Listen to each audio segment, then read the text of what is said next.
Someone once said that it takes a lot of truth to gain trust and just one lie to lose it all. One lie, over a decade ago, begat more lies. One rogue reporter became lots of rogue reporters, became one rogue newspaper, became 3 rogue newspapers. And in the wake of the revelations about the hacking of a murdered schoolgirl's phone, the country rose up in revulsion at the behaviour of some newspapers. Every day we'd wake up to new revelations, first as a slow drip, then as a torrent, then as a tsunami. The conundrum for the Leveson Inquiry was how to legally identify precisely who was responsible for all this criminality and corruption within the big newspaper corporations and in the police and in government, without prejudicing criminal phone hacking trials that were ongoing at the time. So they split the inquiry.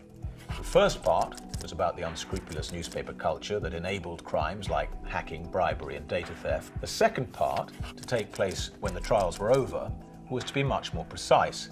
Who did it? Who ordered it? Who deliberately ignored it? What exactly was the relationship between the press and the police, or the press and politicians?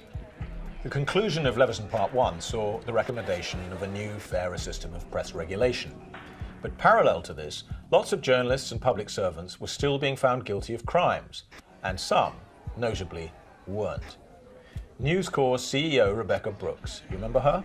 Had key evidence, such as this, We have paid the police for information in the past. deemed inadmissible during her trial.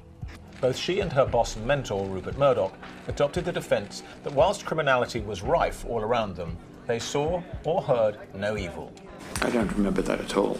I just can't remember whether I brought it up or not. The defence of incompetence, if you will. So with the criminal trials now over, we're all waiting for the second half of the Leveson Inquiry to be launched. But instead, silence. And then, instead of when the inquiry should resume, the political language becomes whether it should resume at all. The Prime Minister is bowing to pressure from the press barons in trying to push the second inquiry into the long grass.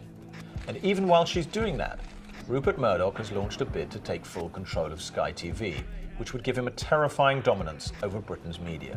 Just look at the number of meetings senior newspaper executives have had with government over the last few months.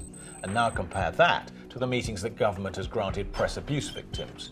Not so-called celebrities, but the voiceless minorities and innocent people who often by fate or personal or family tragedy have found themselves in the press's crosshairs. As for the new, fairer system of press regulation, the very same newspapers who caused the Leveson Inquiry now point-blank refuse to comply with its findings. As we consider this report, we should consider the victims. And so they should, except the same government instead now betrays them.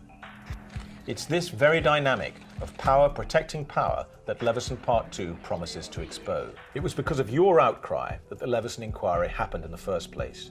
And it's only with renewed outcry that we can make sure the job's finished. So please, go to hackinginquiry.org to take action today.